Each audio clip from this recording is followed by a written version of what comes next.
The secret war behind the limestone walls of Washoe County Courthouse in Nevada, a battle unlike any other unfolds. 4 of Rupert Murdoch's children sit on opposite sides of a courtroom, their legal teams armed with mountains of evidence. This isn't just another corporate dispute. This is a war for the soul of the world's most influential media empire. The New York Times would later reveal that this marked the first time in 2 years the entire Murdoch clan had gathered under one roof. But they weren't here for a family reunion. The stakes couldn't be higher. At the center of this conflict lies control of an empire that shapes the daily news consumption of hundreds of millions across the globe. Fox News, the Wall Street Journal, the Sun, the Times of London. These aren't merely newspapers and television networks. They're instruments of political power that have influenced elections, toppled governments, and molded public opinion for generations. Now, with Rupert Murdoch at 93 years old, the question of succession has exploded into open warfare. 2 distinct factions have emerged from what was once a unified family. On one side stands Lachlan, the eldest son and apparent heir, backed by his aging father's formidable will. On the other, a coalition of siblings James, Elizabeth, and Prudence, who envision a dramatically different future for the family's media holdings. Whoever emerges victorious from this legal battlefield won't just inherit billions of dollars. They'll command a media megaphone capable of swaying presidents, prime ministers, and the political destiny of entire nations. But their triumph may come at an unbearable cost: the permanent destruction of the Murdoch family itself. The young heirs awakening Oxford University, 1952. A crisp Sunday morning finds young Rupert Murdoch still tangled in his bedsheets when his tutor bursts through the door with devastating news. Sir Keith Murdoch, his father and one of Australia's most prominent newspaper executives, has died suddenly. The shock waves through Rupert's 21-year-old body like lightning. He had been so certain there would be time to prove himself, time to earn the respect that had always seemed just beyond his grasp, time to show his father he was worthy of the empire Keith had been building. Rupert had never been the model son. His academic record at Oxford was mediocre at best. He preferred the thrill of horse racing to the monotony of lectures, gambling away afternoons that should have been spent studying. He'd even dabbled in left-wing politics, joining the Labour Party, a move that surely would have disappointed his conservative father.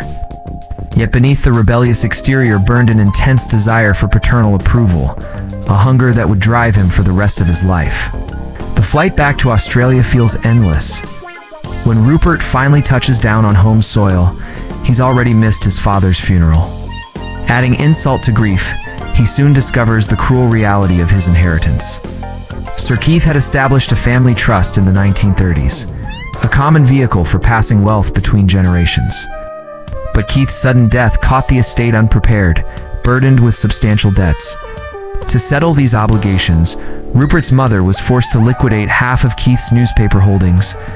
Instead of inheriting the grand empire his father had envisioned, a national news chain spanning the Australian continent, Rupert receives a single, modest local newspaper, the News of Adelaide. Building an empire from ashes standing in the offices of the News of Adelaide, the 21-year-old Rupert Murdoch feels the weight of his diminished inheritance. His father's grand vision has been reduced to this: one small circulation newspaper in a regional market. Many young men might have accepted this fate, settled into comfortable obscurity, managing a local publication. But Rupert Murdoch is not like other men. The fury of being cheated out of his rightful legacy mingles with his grief, forging something harder than steel, an ambition that will not be denied. What happens next defies all expectations. With ruthless efficiency and an instinct for populist journalism that seems to run in his blood, Rupert transforms the News of Adelaide into a financial success. But he doesn't stop there. By the time he reaches 40, he's accomplished what his father never could, founding The Australian, the country's first truly national newspaper. This platform becomes his weapon of choice in Australian politics, and he wields it with devastating effectiveness, using editorial endorsements to help catapult a chosen politician into the Prime Minister's office. Australia, however, is merely the beginning. Rupert's appetite for expansion proves insatiable. His company, News Corporation, systematically acquires newspapers across the Australian continent until it dominates roughly 2/3 of the entire newspaper market. Even this near monopoly isn't enough. His eyes turn toward the wider world, the prestigious broadsheets of London, the tabloid markets of New York. The shy, grieving Oxford student has transformed into something else entirely, a media predator circling the globe, hunting for his next acquisition. And the rest of the world has no idea what's about to hit them. The secret lunch that changed Britain. Chequers, the British Prime Minister's country estate, sits nestled among 600 hectares of manicured grounds 50 kilometers from the chaos of London. It's the perfect place for meetings that officially never happened. On this particular afternoon in 1981, Prime Minister Margaret Thatcher sits down to lunch with a guest whose visit she'll deny for the rest of her life. Only her official archives, discovered decades later, would betray the truth. Her dining companion is Rupert Murdoch, now approaching his 50th birthday and already one of the most powerful media figures in the English-speaking world. Rupert has perfected a formula that served him brilliantly in Australia. First, acquire a tabloid newspaper and transform it through sensationalist, populist journalism that captures the public imagination. Then leverage that success to acquire more properties. Finally, purchase a prestigious broadsheet, the kind of newspaper read by politicians, judges, and business leaders. These respected publications provide something money alone cannot buy: direct access to the corridors of power and the ability to shape policy through carefully crafted editorials and strategic endorsements. In Britain, Rupert's foothold had been News of the World, a weekly tabloid he'd acquired in 1969. A year later came The Sun, a daily publication he transformed with shocking headlines and a controversial new feature: the topless, his page 3 girl. Sales exploded as The Sun became Britain's best-selling tabloid, though critics christened him with a nickname that would stick: the Dirty Digger. Now he wants the ultimate prize, the Times of London, one of the oldest and most respected newspapers in the world. But there is a problem. Owning the Times would give him control over 40% of Britain's press. Clear monopoly under UK law. Deal in the shadows across the lunch table at Chequers. Rupert Murdoch makes his pitch to Prime Minister Thatcher. Thatcher. He explains his vision for the Times' modest improvements. Nothing radical. He'll be a hands-off owner, he promises, committed to preserving the newspaper's independence. Later, he'll even put these assurances in writing, a solemn guarantee that he won't interfere with editorial decisions. After the lunch concludes, he sends Thatcher a handwritten thank you note, addressing her as "my dear Prime Minister" in a tone suggesting intimate familiarity. Oh. No evidence exists that Rupert and Thatcher struck an explicit deal during that secret lunch. Thatcher was far too careful for that, meticulously avoiding any hint of impropriety in her official records. Her documentation of the meeting states only that she wished him well in his bid for the Times, nothing more. Yet she also insisted the entire lunch remain confidential, hidden from public scrutiny. Her official notes cover merely the salient points of their conversation. Whatever else was discussed has vanished into history. This carefully maintained secrecy has fueled decades of speculation. Did Rupert Murdoch and Margaret Thatcher arrive at an understanding over lunch that day? What's certain is this: within weeks, Monopolies Commission, the regulatory body charged with preventing dangerous concentrations of media ownership, decides not to investigate Rupert's acquisition of the Times. Soon the newspaper is his. Meanwhile, Britain finds itself mired in recession, and Thatcher's approval ratings have plummeted to disastrous lows. But then, in April 1982, Britain goes to war with Argentina over the Falkland Islands. Rupert's Sun tabloid throws its considerable weight behind the war effort with jingoistic headlines that inflame patriotic fervor. As Britain's best-selling newspaper, The Sun reaches millions of voters daily. Many political observers believe its aggressive support for the Falklands. War single-handedly saved Thatcher's prime ministership. Conquering America, Rupert Murdoch applies his proven formula on the other side of the Atlantic with equally devastating results. His tabloid, the New York Post, throws its support behind Ed Koch, a long-shot candidate for New York City mayor. Koch later admits he never would have won without the Post's endorsement. It gave him the credibility he desperately needed. Then the Post backs Ronald Reagan's presidential campaign. Reagan's campaign manager later calls the endorsement crucial, crediting it with helping Reagan carry New York State in the 1980 election. During the Reagan administration, Rupert's expansion faces far fewer regulatory barriers. At the time, American law prohibits anyone from owning both a major newspaper and a television station in the same states. Marking an obvious obstacle to Rupert's ambitions. But the Federal Communications Commission under Reagan's appointees temporarily waives these restrictions specifically for Rupert. There's another problem. Only American citizens can own more than 20% of a television station. So Rupert applies for citizenship, receiving it in September 1986 with suspicious speed. Critics suggest his application was fast-tracked by political allies. With these roadblocks eliminated, Rupert goes on a buying spree. He acquires several television stations, then purchases 20th Century Fox Film Studio. Just 1 month after receiving American citizenship, he combines these assets to launch Fox Broadcasting Company, the first new major broadcast network since the 1950s. Fox's programming breaks every rule of state network television. In living color, brings hip-hop inflected sketch comedy to primetime. The Simpsons and Married with Children reinvent the family sitcom as dysfunctional and deliberately provocative. Then Reagan eliminates the Fairness Doctrine, which had required broadcasters to give equal time to opposing viewpoints on controversial issues. Media critics see this as opening Pandora's box. It's paving the way for the partisan media landscape that would follow in for a channel that would change American politics forever. Fox News changes everything. January 30th, 1996, Rupert Murdoch stands before a hastily assembled press conference to announce the Fox News Channel, its broadcast network. Fox has been on the air for a decade, but now he's making the leap to cable news, challenging CNN's dominance of the 24-hour news cycle. To build this network from scratch, he's hired Roger L., a controversial media operative who served as advisor to Presidents Nixon, Reagan, and George H.W. Bush. Just weeks before Fox News' debut, L. had left NBC under a cloud, reportedly after hurling an anti-Semitic slur at a colleague. But Rupert sees past the controversy to L's unique talent for understanding and manipulating the power of television. Together, Rupert and L identify what they believe is an enormous untapped market. Older, less educated, church-going, rural Americans who feel ignored by mainstream media. Conservatives, in other words, roughly half the country. Their vision for Fox News crystallizes around this audience. The network will give voice to Americans who feel dismissed by liberal elites, offering an alternative perspective on the news. L would later be quoted saying, "It's not enough that conservatives like us liberals must hate us. The divisiveness is the point."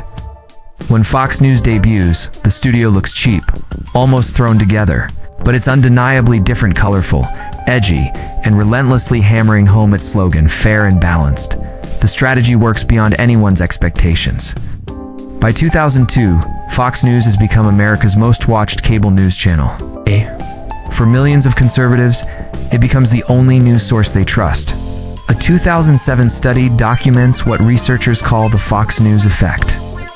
When Fox News enters a local media market, it measurably pushes viewers rightward and makes them more likely to vote Republican. For Republican politicians seeking to reach their base, Fox News becomes mandatory.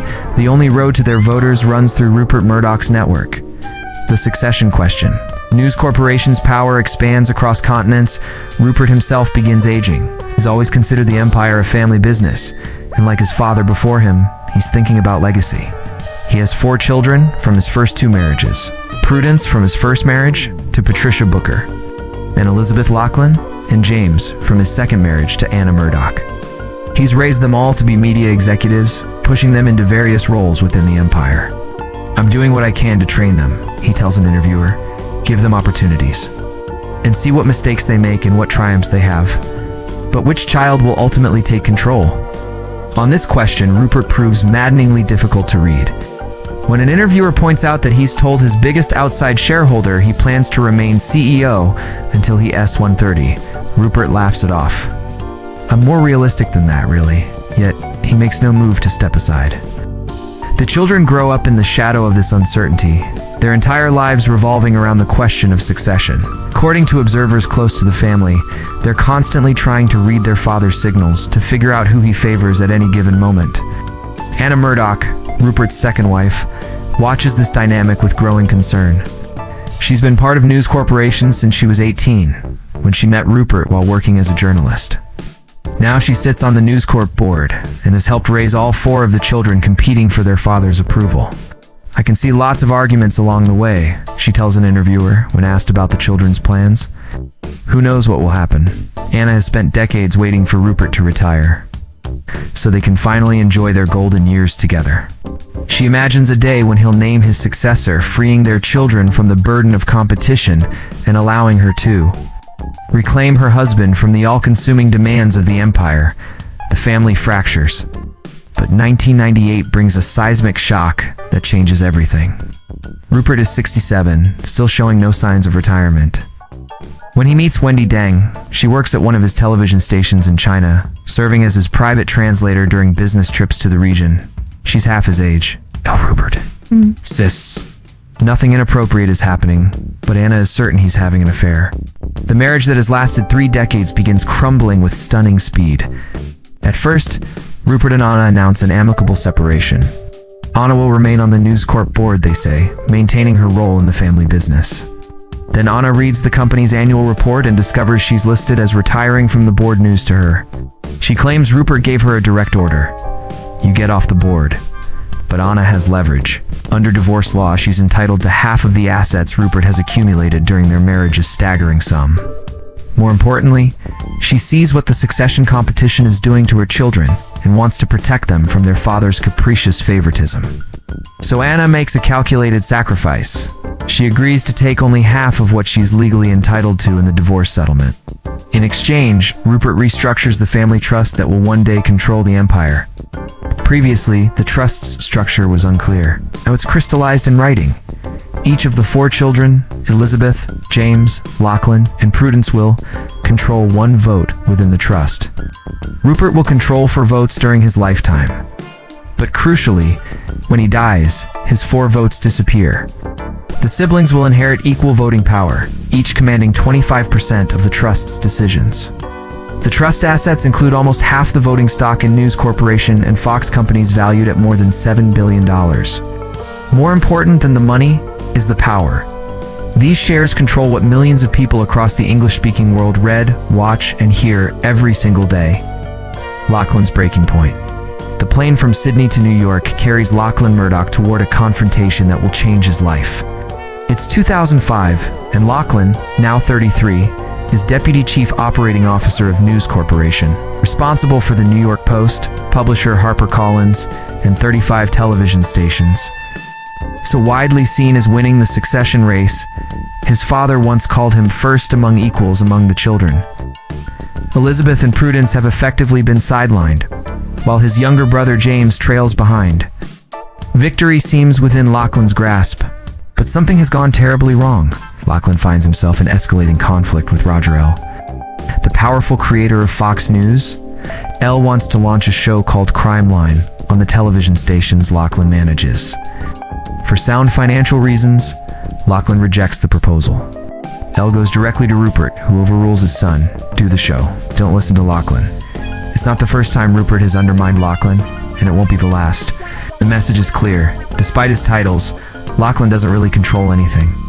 His father can and will override him whenever he chooses. In New York, father and son meet for lunch. Lachlan explains the situation. Rupert listens, offers suggestions. Maybe they could restructure the organization chart. But Lachlan realizes his father isn't going to fundamentally change. He wouldn't even ask him to. That's not who Rupert Murdoch is. Yet if things continue this way, their relationship will deteriorate beyond repair.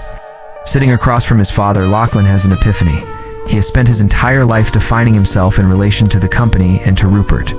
It's difficult to sort of uncouple your life and your identity from the company, he later explains. But in that moment, he makes a decision that shocks the media world. I have to do my own thing, he tells Rupert. I have to be my own man. He steps down as deputy coup and moves his family back to Australia. He remains on the News Corp board, but he's effectively out of the succession race. Suddenly, improbably, James Murdoch is the heir apparent. James's rise and the phone hacking catastrophe, 250 words. James Murdoch has come a long way from his rebellious youth. In 1995, he'd co-founded a hip-hop record label called Raucous Records. Seemingly determined to forge his own path outside the family business, but Rupert bought the label, effectively dragging his reluctant son back into the fold. Since then, James has worked tirelessly to prove himself worthy. In 2007, he receives a major promotion, running News Corporation operations across Europe and Asia from London. It's a massive responsibility, and according to colleagues, James's personality begins changing under the pressure. He becomes brash, cocky. Some think he's trying to emulate his father's commanding presence. He assembles a loyal team in London that looks to some observers like a rival power center within the company. Rupert's reaction is complex. He seems simultaneously proud and perhaps a bit threatened. Then, catastrophe strikes. On July 4th, 2011, The Guardian newspaper publishes an explosive story. Reporters from Rupert's beloved tabloid, News of the World, have been systematically hacking the phones of people they're reporting on. The victims allegedly include Millie Dowler, a 13-year-old girl who was abducted and murdered in 2000. Tour reporters hacked her phone while she was missing, giving her parents false hope she was still alive. The scandal expands rapidly. The victim list grows to include families of soldiers killed in action, victims of the 2005 London bombings, and numerous celebrities, even members of the royal family. James scrambles to contain the damage through firings, internal reforms, and a public relations offensive. Practices of certain individuals did not live up to the standards and quality of journalism that we believe in, he tells reporters. But then Rupert flies to London and begins making his own moves, meeting with victims' families, speaking to reporters, all without coordinating with James. To observers, it looks like Rupert is undermining his own CEO, possibly even throwing James under the bus. At a parliamentary hearing, Rupert delivers a line that becomes infamous. "This is the most humble day of my life. Family betrayal." Behind closed doors at News Corp's London headquarters, Rupert Murdoch sits in his war room, fighting to contain the phone hacking scandal.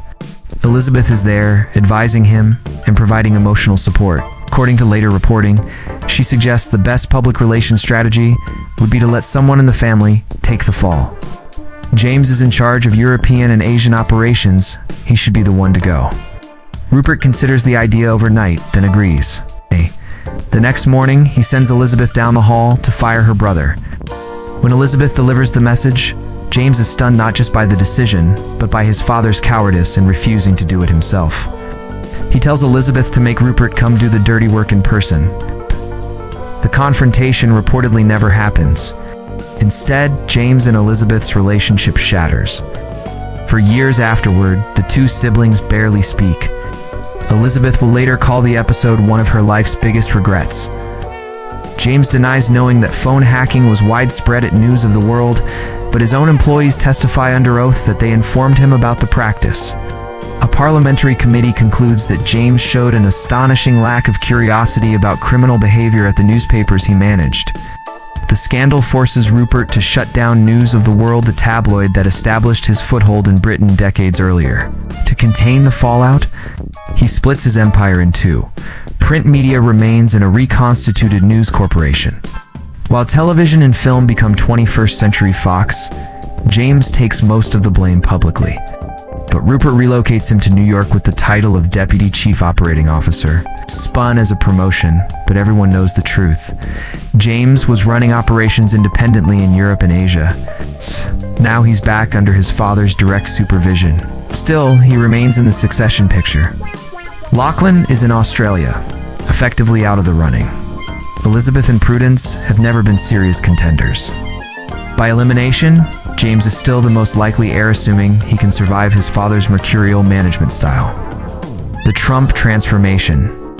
Lunchtime at Fox News headquarters, 2015, Rupert Murdoch sits across from Donald Trump, his daughter Ivanka, and her husband Jared Kushner.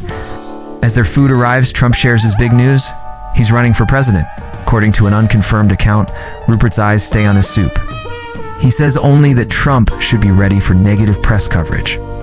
The two men have known each other since the 1970s, moving in the same New York social circles. Rupert is even close friends with Jared Kushner. They vacation together. Despite this personal connection, Rupert allegedly considers Trump a fucking idiot. When the first Republican primary debate airs on Fox News, New York Magazine claims Rupert instructs moderator Megyn Kelly to make things difficult for Trump. Kelly's aggressive questioning leads Trump to skip Fox's second debate, and ratings plummet roughly. Half the audience disappears without Trump. It's a wake-up call. Trump may be an idiot in Rupert's estimation, but he's crucial to Fox's business model. Trump has used social media to build his own loyal audience, independent of traditional media. If Fox doesn't support him, those viewers might migrate to alternative conservative outlets like Breitbart or One American News Network. For the first time in decades, Fox News isn't the only game in town for conservative viewers. Rupert pivots with ruthless pragmatism. Pro-Trump articles begin appearing in the Wall Street Journal's editorial pages. The New York Post's covers start celebrating Trump's politically incorrect stances. Fox News fills its primetime lineup with pro-Trump programming. According to at least one Fox anchor, the new internal rule is simple: don't bash him. We've thrown in the towel.